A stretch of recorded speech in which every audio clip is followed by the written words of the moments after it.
आज हम लोग कूलाम के नियम का सदिश निरूपण के बारे में पढ़ेंगे। इसके पहले वाले वीडियो में हमने आपको कूलाम के नियम के बारे में 2 वीडियो बनाकर बहुत ही डिटेल तरीके से उसके बारे में बता दिया था। आज हम लोग उसके आगे कूलाम के नियम का सदिश निरूपण समझते हैं।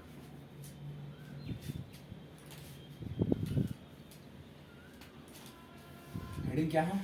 कूलाम के नियम का सदिश निरूपण।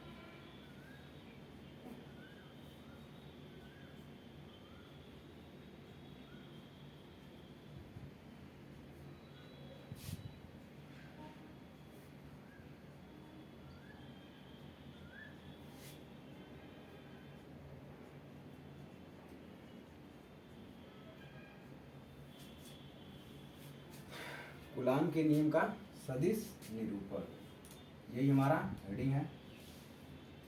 समझना स्टार्ट करते हैं इसको।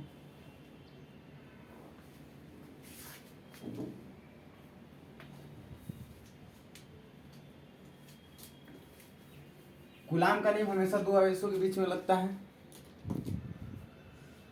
कूलाम के नियम को सदिश निरूपण के समझने से पहले 2 चीज हम आपको समझा रहे हैं, इसको समझ लीजिए। एक Q1 Q2 Q1 into Q2 greater than 0 होगा। एक Q1 into Q2 less than 0 होगा। ये दोनों कंडीशन कब बन सकता है? इन दोनों कंडीशन को बनने के लिए यदि ये Q1 और Q2 आवेश पॉजिटिव हो, मतलब अगर ये +2 कूलाम है और एक दूसरा चार्ज +2 कूलाम है, दोनों 2-2 कूलाम का है, चाहे आप कुछ भी ले सकते हैं। हम मान लीजिए एक दूसरा 3 ले रहे हैं, तो जब आप इनका गुणा करेंगे तो ये प्लस प्लस प्लस ही रहेगा। ये कितना हो जाएगा? +6 कूलाम। तो यहाँ पे देख रहे हैं आप, इसकी जो वैल्यू आएगी वो आएगी +6 कूलाम। लेकिन अब आप यहीं पे एक चार्ज को माइनस कर दीजिए, माइनस हो गया। अब जब आप इनका गुणा करेंगे आपस में तो ये 3 दूना 6 -6 कूलाम, प्लस माइनस का गुणा करेंगे तो माइनस होगा, -6 कूलाम।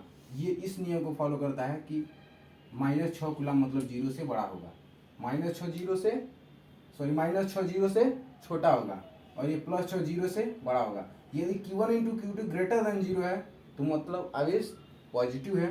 यदि Q1 into Q2 less than 0 है मतलब आवेश निगेटिव है। आप यहाँ से देख सकते हैं। ठीक, अब इस चीज को समझकर हम सदिश निरूपण के बारे में समझते हैं। आखिर कूलाम के नियम का सदिश निरूपण है क्या? हमारे पास समान चिन्ह का एक ये Q1 आवेश है और एक दूसरा समान चिन्ह का Q2 आवेश है। ये भी दोनों या तो पॉजिटिव हो सकते हैं या दोनों निगेटिव हो सकते हैं। मतलब यहाँ पे जो Q1 और Q2 इनका दोनों प्रोडक्ट है वो ग्रेटर देन 0 है। इस बात को समझ लीजिए। ये चिन्ह में दोनों समान प्रकार के हैं, मतलब अगर ये धनात्मक है तो ये भी धनात्मक है, या आप ऋणात्मक ले रहे हैं तो ये भी ऋणात्मक ले रहे हैं। लेकिन अभी हमने यहाँ पे ऑपोजिट डायरेक्शन वाला नहीं लिया है, ऑपोजिट साइन वाला हमने आवेश नहीं लिया है। तब इस आवेश पर अगर ये प्लस आवेश है +Q1 और ये +Q2 है तो इस आवेश पर इसके द्वारा बल लगेगा किस डायरेक्शन में? इस आवेश पर इसके द्वारा बल लगेगा किस डायरेक्शन में? इस डायरेक्शन में। कुछ इसका डायरेक्शन ये होगा। इस आवेश के द्वारा इस पर बल लगेगा किस डायरेक्शन में? इस डायरेक्शन में। क्यों? क्योंकि दोनों समान चिन्ह के आवेश हैं तो एक दूसरे को प्रतिकर्षित करेंगे। और इनके बीच में दूरी हम कुछ मान लेते हैं r। ठीक, इनके बीच में जो बल लगेगा उसको हम निकालते हैं। Q2 आवेश पर Q1 के द्वारा बल, Q2 आवेश पर Q1 के द्वारा बल F21 वेक्टर F21। Q2 आवेश पर Q1 के द्वारा बल इस डायरेक्शन में, तो डायरेक्शन क्या होगा? R21 vector. इन दोनों को पहले टर्म को समझिए क्या है ये।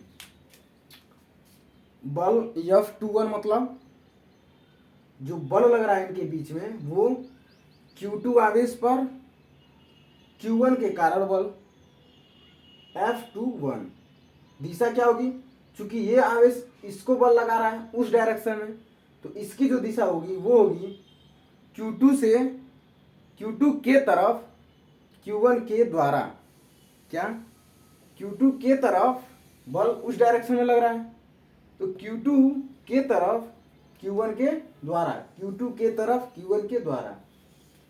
अब इसको समझ लीजिए, यहां पे बल कौन सा लगेगा, Q1 आवेश पर बल, Q1 आवेश पर बल Q2 के द्वारा, Q2 के द्वारा। दिशा क्या होगी, क्योंकि ये भी पॉजिटिव है ये भी पॉजिटिव है, ये वाला आवेश इसको इस डायरेक्शन में ढकेल रहा है, तो होगा क्या, जो R होगा वेक्टर R वो होगा Q1 पर, Q1 की दिशा में, Q1 पर Q1 की दिशा में, Q1 की दिशा में Q2 के कारण बल लगाने से ये जो दिशा है वो Q1 के कारण में जा रहा है, मतलब Q1 की दिशा में Q2 के कारण बल इस डायरेक्शन में लग रहा है।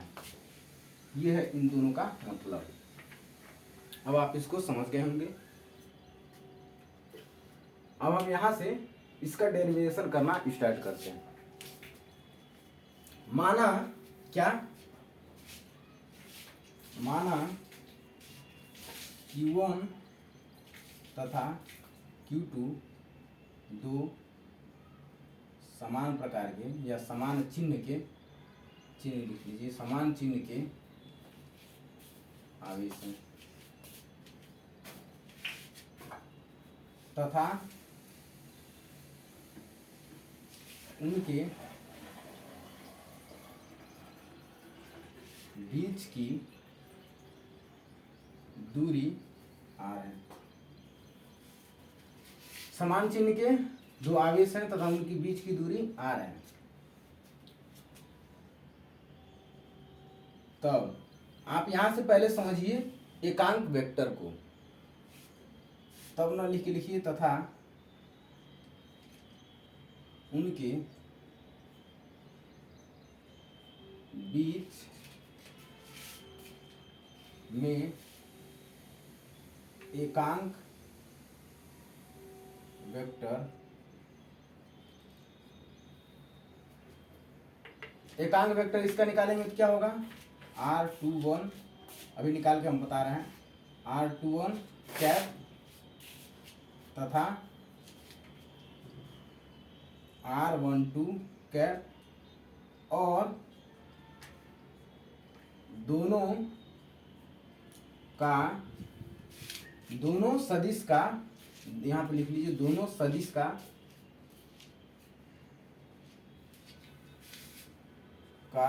परिमाण R12 बराबर R21 के बराबर होगा।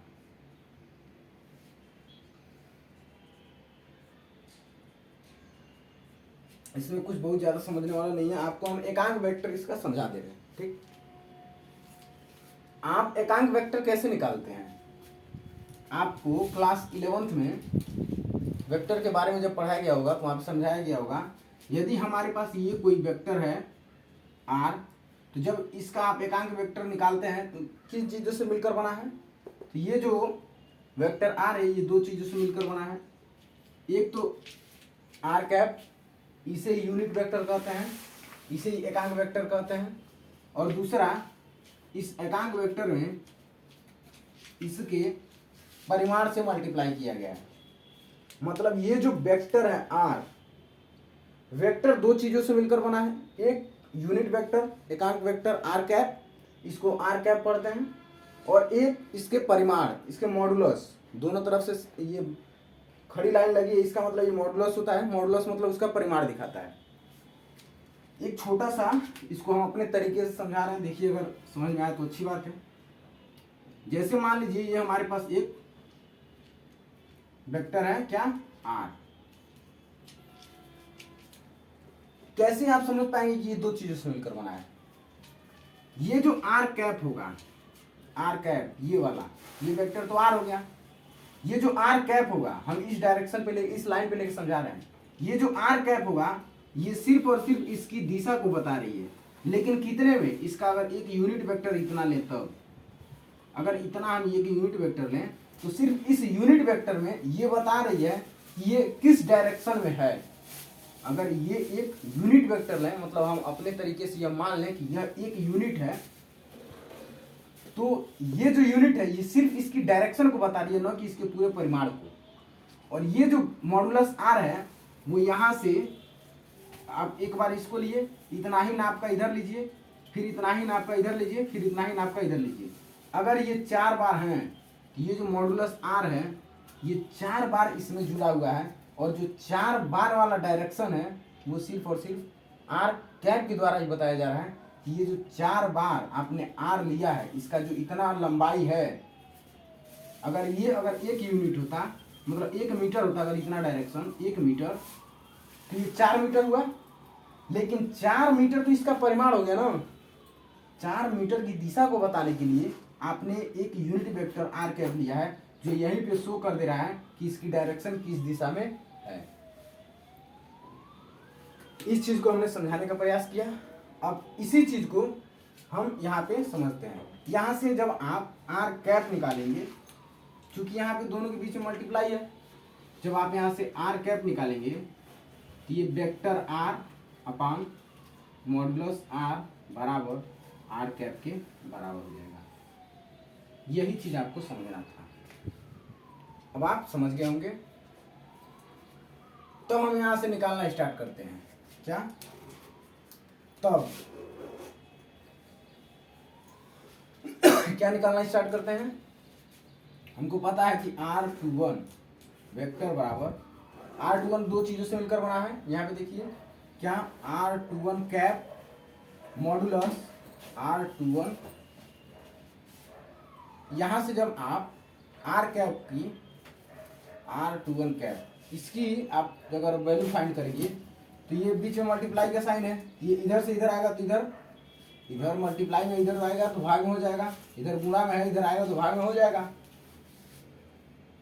तो बराबर हो जाएगा R21 वेक्टर बटा में R21। यहां से एक चीज और समझिए, जब भी आप किसी का एकांक वेक्टर निकालना हो तो आप देखिए टोटल वेक्टर हमारे पास दिया क्या है, उस टोटल वेक्टर में केवल उसके परिमाण से भाग दे दिए, आपको एक एकांक वेक्टर मिल जाएगा। ये रहा हमारे पास R21 का एकांक वेक्टर, यूनिट वेक्टर। दूसरा यदि आप निकालना चाहें R12 का तो कैसे निकालेंगे? तो जो R12 होगा, R12 वेक्टर बराबर किससे मिलकर बना है, R12 कैप और मॉडुलस R12।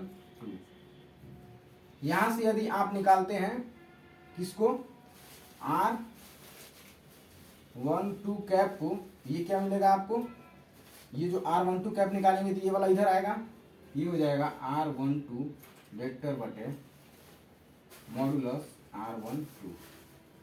ये हमारे पास दूसरा मिल गया। लेकिन आप एक चीज यहां पे क्या देख रहे हैं, आप एक चीज यहां पे देखिए कि ये जो दोनों दिशाएं हैं ये एक दूसरे के अपोजिट डायरेक्शन में है, तो इसमें एक जो कोई दिशा होगी वो माइनस साइन में होगा। ये इसको, ये वाला इसको इस डायरेक्शन में ढकेल रहा है, ये वाला इसको उस डायरेक्शन में ढकेल रहा है, तो इसके बीच में एक माइनस साइन आ जाएगा, क्योंकि दोनों की दिशाएं अपोजिट हैं। तो आप इसको माइनस साइन के साथ ले लीजिए या इसको ले लीजिए, कोई ले सकते हैं। तो हम इसी को माइनस साइन के साथ ले लेते हैं, तो ये वाला माइनस साइन आ जाएगा, इसकी दिशा जो माइनस साइन होगी वो आप ऐसे ले सकते हैं। समझ में आ गया? अब यहां से हम इसके बीच में जो लगने वाला बल है F21, इसकी गणना करते हैं, क्योंकि हमने इसको निकाल लिया यूनिट वेक्टर के रूप में। अब हम इसके आगे बल की गणना करते हैं। तो क्या गणना करते हैं, पहले इसको निकालते हैं कि दूसरे पर पहले के द्वारा लगाया गया जो बल है F21 वो कितना होगा। माना Q2 आवेश पर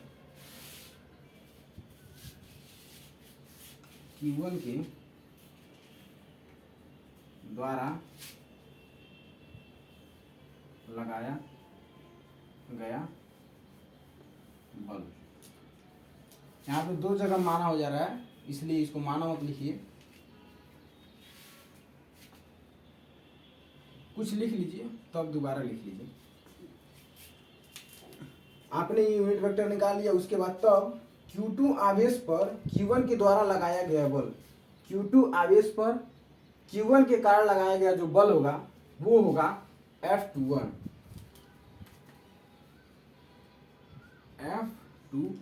और वेक्टर। दो आवेशों के बीच में लगने वाला बल होता क्या है कूलाम के नियम से, F बराबर 1/4 पाई एप्सिलॉन नॉट। ये 1/4 पाई एप्सिलॉन नॉट कब आता है, जब हमारा ये जो दोनों आवेश है निर्वात में होता है, Q1 Q2/r²। ये हमारा इन दोनों आवेशों के बीच में लगने वाला बल है। तो इसी से आप यहाँ पे निकालिए, बराबर 1/4 पाई एप्सिलॉन नॉट के बराबर होगा। आवेश क्या है Q1, दूसरा आवेश क्या है Q2। यहाँ पे आप समझिएगा इस चीज को थोड़ा, इसके बाद जो लिखने जा रहा है, क्योंकि हमारा जो फॉर्मूला है इसमें ये जो R है ये वेक्टर के फॉर्म में नहीं है, जो R है वो वेक्टर के फॉर्म में नहीं है, इसलिए आप यहां से क्या निकाल सकते हैं, सिर्फ आपको R निकालना है और बाद में आप उसके साथ अगर यूनिट वेक्टर जोड़ दें तो वो उसकी दिशा को बता देगा कि इसकी दिशा क्या है। यदि आप सिर्फ इसमें R जोड़ते हैं, मतलब परिमाण जोड़ के उसका वर्ग करते हैं, तो ये सिर्फ उसके बीच में लगने वाले बल को बताएगा। लेकिन यदि उसके साथ साथ आप दिशा को भी दिखा दें तो हम पहले से ही दिशा निकाल चुके हैं कि R21 की डायरेक्शन में कितना उसकी दिशा कैसे लगाएंगे आप, और R12 की दिशा कैसे आप लगाएंगे। यदि आप इस मात्रा को इसमें जोड़ दें, ये इसकी दिशा को प्रदर्शित करने लगा। क्यों? क्योंकि हमने इसकी दिशा निकाल रखी है। R21 बराबर है इतना, तो चाहे आप इसको रखें या इसको रखें, बात बराबर है। तो हमने इसीलिए किस डायरेक्शन की दिशा क्या है वो हम पहले निकाल ले रहे हैं। R21 की दिशा हमने निकाल लिया है, R21 की दिशा ये है और R12 की दिशा ये है। मतलब एक जो उस डायरेक्शन में लग रहा है, एक जो इस डायरेक्शन में लग रहा है, उन दोनों की दिशा हम निकाल चुके हैं। जब आप इस बल में दिशा का गुणा कर देंगे वो उस बल में, वो उस दिशा में जो लगने वाला बल है वो निकल जाएगा।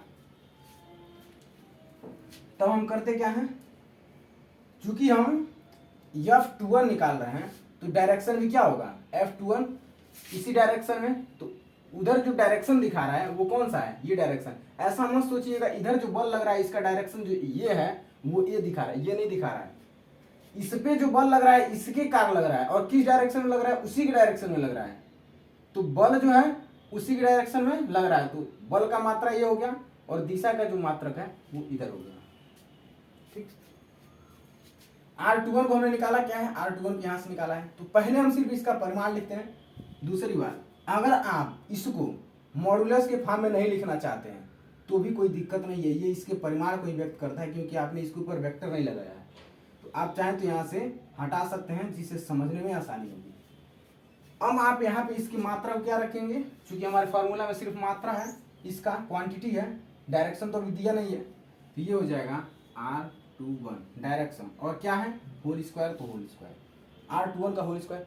अब हमको बताना है कि ये बल किस डायरेक्शन में लग रहा है। तो अगर हम इसके साथ डायरेक्शन को जोड़ दें तो उस दिशा में ये बल निकल जाएगा। डायरेक्शन क्या है, डायरेक्शन है R21 कैप। कैप सिर्फ एकांक वेक्टर को बताता है किस दिशा में लग रहा है, ये नहीं बताता है कि कितना लग रहा है, ये नहीं बताता है। तो हम ये तो पूरा पता चल गया कितना बल लग रहा है, लेकिन इसके साथ अगर हम सिर्फ दिशा को जोड़ दें ये पता चल जाएगा कि किस दिशा में कितना बल लग रहा है। इसके साथ हम जुड़ते हैं क्या, R21 कैप। ये रहा हमारा Q2 आवेश पर Q1 के द्वारा लगाया गया बल।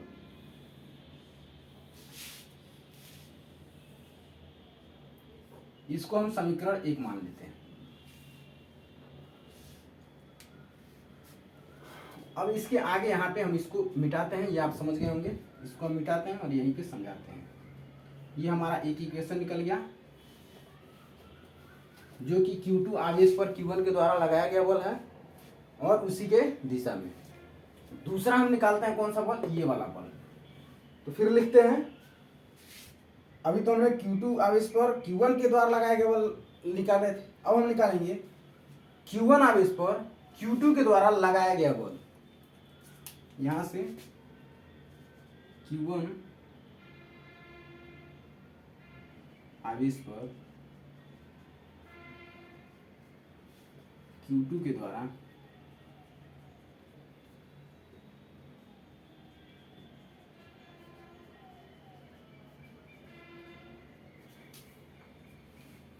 तो इसका क्या है, इसका है F12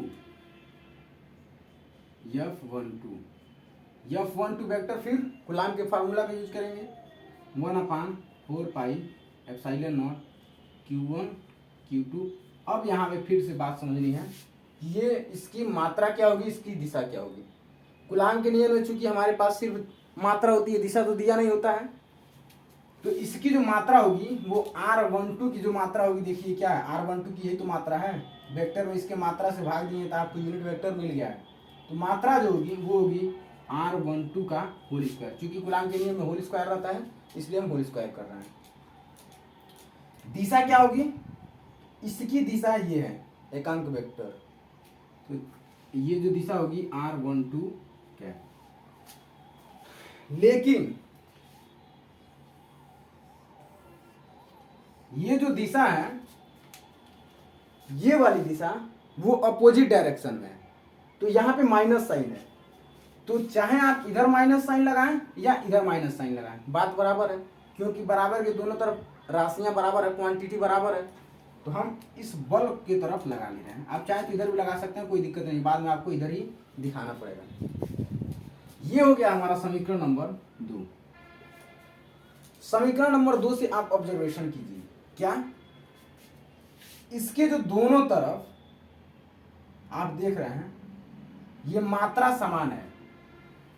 ये देखिए मात्रा दोनों समान है, क्योंकि हम यहाँ पहले ही लिख दिए हैं R12 बराबर R21, R21 बराबर है R12 बराबर है R12। दिशा दोनों की अलग अलग है, तो दिशा दोनों की अलग अलग है लेकिन मात्रा सेम है, तो अलग अलग दिशा होने के कारण हमने यहाँ पे दिशा को सिर्फ माइनस से दिखाया है। तो हम इस दिशा जो माइनस साइन के साथ है उसी माइनस साइन को यहाँ पे लिख रहे हैं। तो अब आप देख रहे हैं कि इससे ये जो दोनों तरफ का राशि है वो एक बराबर है। तो ये बताइए, ये दोनों तरफ की राशियां तो भी तो एक बराबर होंगी। तो ये जो होगा पहले में F21 ये बराबर होगा लेकिन विपरीत होगा F माइनस साइन के साथ F12 के।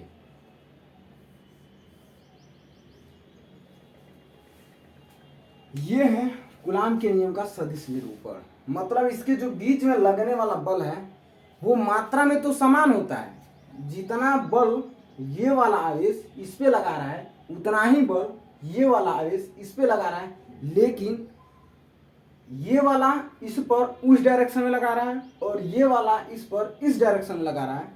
दोनों की दिशाएं विपरीत हैं, इसलिए हम यहाँ पे एक बल में माइनस लेके आए। यहां से आप एक चीज निकालिए, क्या सोच के निकालिए, समझ के निकालिए, जैसे भी निकालिए, लेकिन क्या निकालिए, इसका महत्व तो समझिए क्या चीज है। ये कूलाम के नियम का सदिश निरूपण का महत्व। तो यहाँ पे छोटा सा आप चाहें तो लिख सकते हैं, नहीं तो समझ लीजिए बस कूलाम के नियम का सदिश निरूपण का महत्व क्या है। पहला महत्व क्या है? पहला महत्व ये है कि ये जो दोनों बल है वो मात्रा में समान है लेकिन अपोजिट है, एक दूसरे के विपरीत है। तो आप कुलाम कह रहे हैं, न्यूटन का तीसरा नियम क्या जानते हैं? न्यूटन का तीसरा नियम क्रिया बराबर प्रतिक्रिया बल। आप जितना बल किसी के ऊपर लगाते हैं वो भी उतना ही बल उल्टा दिशा में आपकी तरफ लगाता है। तो यहां से पहला क्या हुआ? न्यूटन का तीसरा नियम,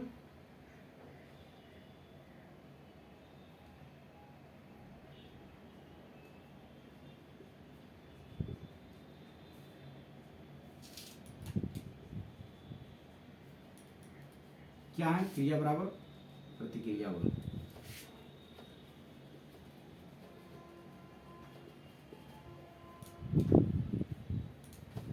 लगता है,